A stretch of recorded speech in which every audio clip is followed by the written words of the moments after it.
आखिर करते क्या है भगवान? इस प्रश्न का उत्तर यहाँ मिलेगा। कृपा वीडियो को अंत तक देखें। उस विधाता ने चींटी से लेकर विशालकाय हाथी जैसे जीवों का दाना पानी उसकी व्यवस्था के हिसाब से किया है। उसमें विश्वास रखकर कर्म कर। जो तुझे नहीं दिख रहा है वो उसे दिख रहा है। द्रौपदी के स्वयंवर में जाते वक्त श्री कृष्ण अर्जुन को समझाते हुए कहते हैं, हे पार्थ, तराजू पर पैर संभल कर रखना, संतुलन बराबर रखना, लक्ष्य मछली की आंख पर ही केंद्रित हो, उसका खास ख्याल रखना। ये सुनकर अर्जुन ने कहा, हे प्रभु, सब कुछ अगर मुझे ही करना है तो फिर आप क्या करोगे? वासुदेव हंसते हुए बोले, हे पार्थ, जो आपसे नहीं होगा वह मैं करूंगा। पार्थ ने कहा, प्रभु ऐसा क्या है जो मैं नहीं कर सकता? वासुदेव फिर हंसे और बोले, जिस अस्थिर, विचलित, हिलते हुए पानी में तुम मछली का निशाना साधोगे, उस विचलित पानी को स्थिर मैं रखूंगा।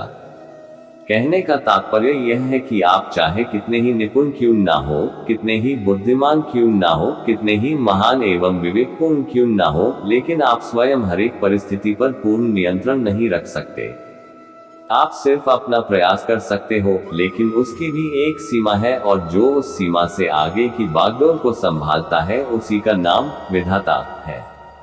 उसी विधाता ने आपकी सारी जिम्मेदारियां ले रखी हैं, लेकिन आप हो की सारी जिम्मेदारी खुद ही लिए फिरते हो। सारी दुनिया का बोझ आप अपने सर पर लिए फिरते हो, तो इसमें किसी का क्या दोष? हमें सिर्फ अपना कार्य करते रहना चाहिए। भगवान क्या कर सकते हैं या क्या करेंगे, ये गहरा विषय है। उस विधाता ने इतनी बड़ी दुनिया बनाई, विशाल समुद्र बनाया, उसमें रहने वाले विशालकाय जीवों के जीवन की डोर बनाए, उनके लिए दाना पानी की व्यवस्था की, हजारों लाखों टन पानी को समुद्र से उठाकर हजारों मील दूर आवश्यकता के स्थान पर बिना किसी साधन के बारिश के रूप में पहुंचाना, एक छोटे से बीज में वृक्ष का विस्तार भर देना, और उसमें किस मौसम में पत्ते गिरेंगे, किस मौसम में नए फल फूल आएंगे, ये सब कुछ उस नन्हे से बीज में प्रोग्रामिंग भर देना। उस विधाता ने चींटी से लेकर विशालकाय हाथी जैसे जीवों का दाना पानी उसकी व्यवस्था के हिसाब से की है। उसमें विश्वास रखकर कर्म कर। जो तुझे नहीं दिख रहा है वो उसे दिख रहा है।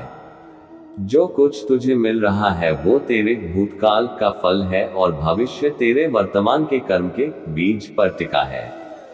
इसलिए परेशान और हैरान मत हो। जो कुछ मिल रहा है वो तेरे द्वारा ही किया हुआ कर्म का फल है, और उस विधि के विधान में सब नियत है। यहाँ राजा और रंग सब तेरे कर्मों का फल है। उसे किसी को राजा और किसी को रंग बनाकर कुछ नहीं मिलेगा। वो सब तेरे द्वारा बोए गए बीजों का ही प्रत्यक्ष फल है। वो सदा परम है। वो तेरे साथ अन्याय नहीं होने देगा, विश्वास रख। वो शुभ कर्मों में तेरे साथ है, बल्कि वो चाहता है कि तू शुभ कर्म कर तो मैं तेरी हर दुविधा हर लूं। समस्याएं ना आए ऐसा तो नहीं होगा, लेकिन वो अदृश्य रूप में शूली को कांटे के रूप में और कांटे को रुई के रूप में बदल रहा है। वो नहीं चाहता कि तुझे दुख दे। आखिर उसको क्या मिलेगा इससे? मन को थोड़ा स्थिर करके उसमें श्रद्धा रख। इधर उधर मत भटक। इंसान और उस विधाता में फर्क पहचान। उसमें पूर्ण विश्वास रख और आगे कदम बढ़ा। वो अर्जुन की तरह पानी को स्थिर करेगा, लेकिन पहला कदम तो तुझे ही उठाना पड़ेगा। ऐसी ही ज्ञानवर्धन बातें सुनने के लिए हमारे चैनल ज्ञान किताब को लाइक एंड सब्सक्राइब अवश्य करें। धन्यवाद।